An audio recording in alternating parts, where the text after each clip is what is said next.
Hey heroes, welcome back. And I have another topic here that we're going to be discussing. Because there's been a lot of it, and we talked a little bit on a YouTube video slash podcast a little bit ago with some of the stuff that it feels like might be changing. And as you actually had a question for Yeah. us today.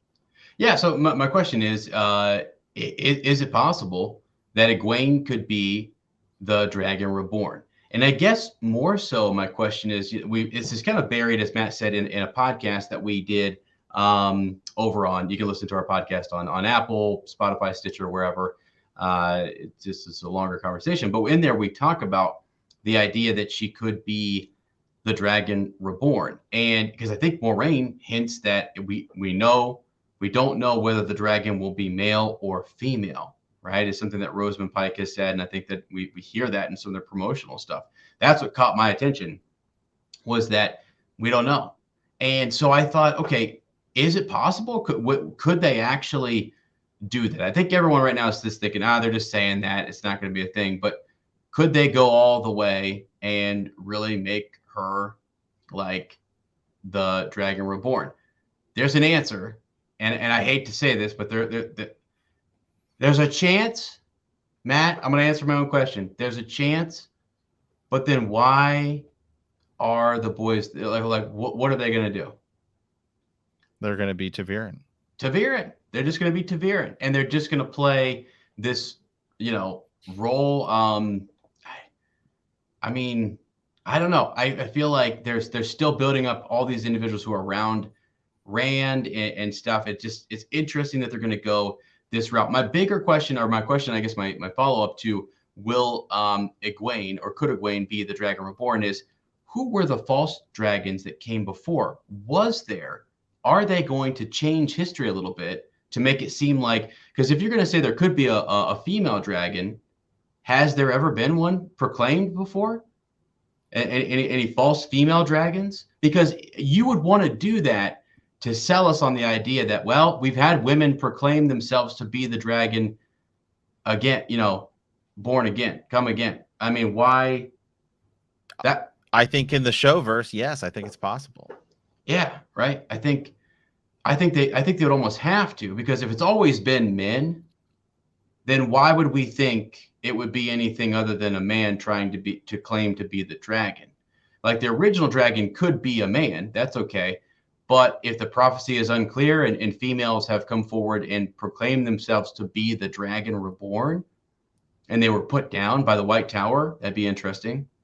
But it's just odd to me why Moraine would say that if there wasn't a history of false dragons where in which one or two were women. And I could be totally wrong. I hope someone in the comments lets me know here what you guys think, because that seems like a logical thing that they would do, unless I'm wrong.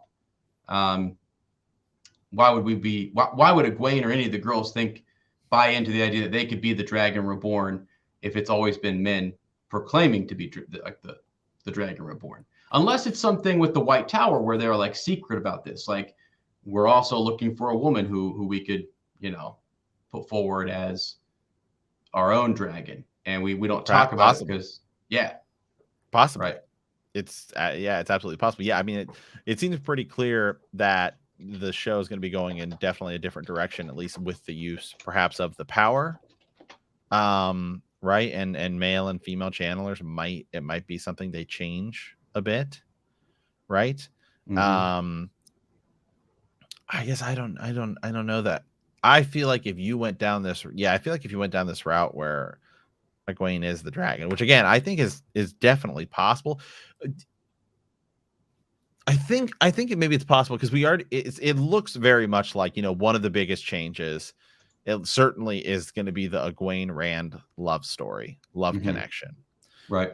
Just because you can't just have it only be like 4 episodes and then just move on after that, right? I Right. mean, if No. you begin to change it in season 2, which they're not even casting. We meet men in season 1. We know that.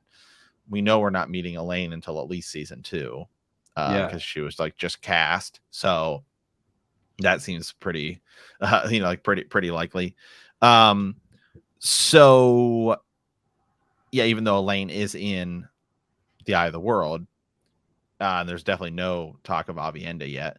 So if you do push this Rand Egwene love story a little bit further, maybe you go down this path where Rand and Egwene, like friendship, connection, whatever is the thing that ultimately, is the end game. Yeah. Yeah, they could. So I wanted to respond to, yes, so some comments here. That would be interesting. We have some. So I mentioned this in a podcast, and I went back to it, Matt, so I could find the podcast where someone said, "Ezra, you are wrong, my friend. She is super important," meaning Egwene. But if they go the route you're talking about, I will leave the series and just go back to the books where Rand is the dragon and so on. So I think we've got people kind of saying that. Now, what I think, though, Matt, what's more likely, if you want to push that and do kind of some, and again, we talk spoilers here on the YouTube, so that's known in the title and it's tagged.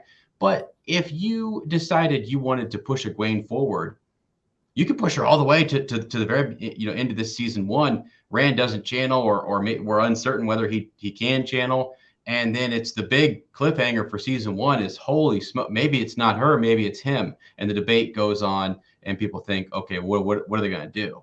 Like maybe Moraine sees something that she didn't see before, overlooked something. They've talked about that. They talk about the arrogance of men, and a lot of times there's an Aes Sedai arrogance.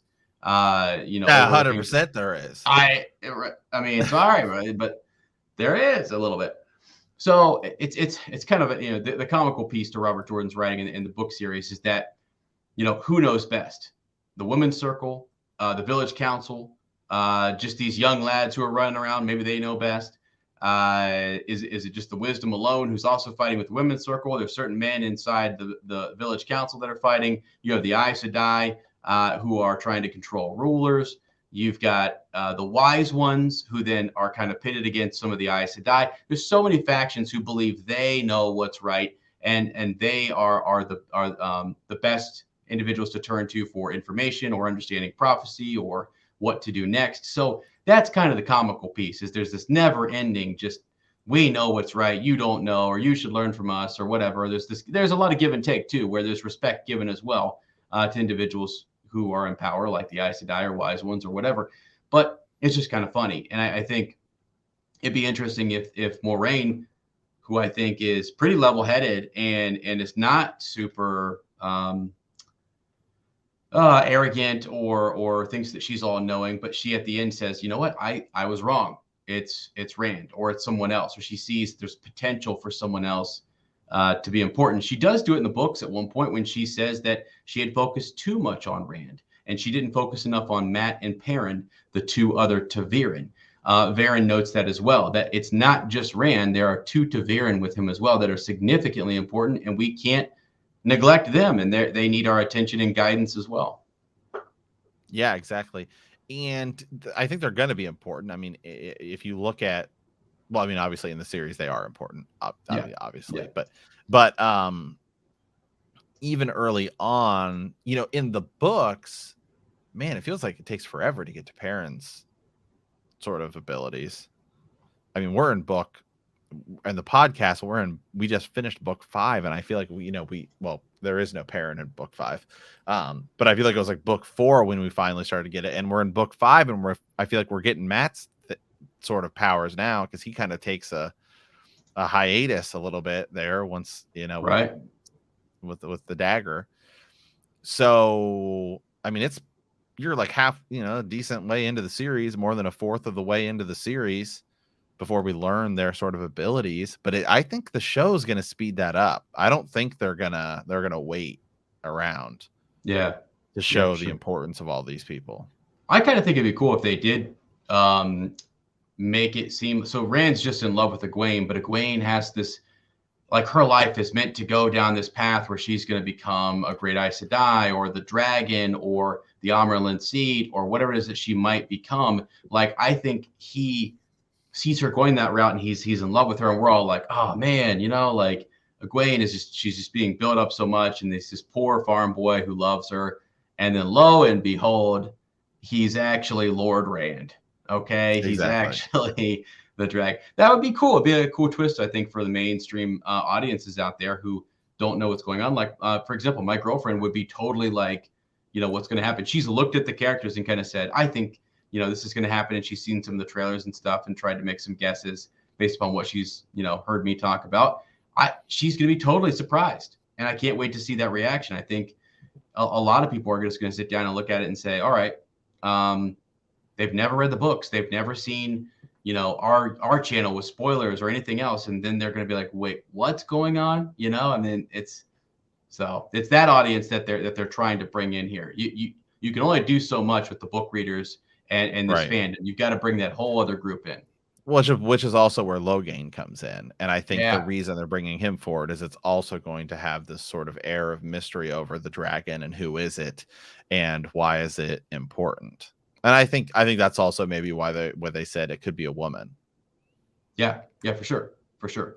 Yeah, you want to kind of leave that allure there that maybe that it could be. Yeah, I mean, why confine it to? I mean, you got to leave the gate wide open here, so everything's on the table, right? Why confine it right away and say it? Well, it's only going to be these three guys here. Because I thought also the tokens. Remember, she gives them like coins. Moraine does in the book. And I think she gives one to Egwene. Maybe or something, like make it all kind of fit that you're an important person, do a deed or a chore for me or whatever, and they get their coins and she's tracking them.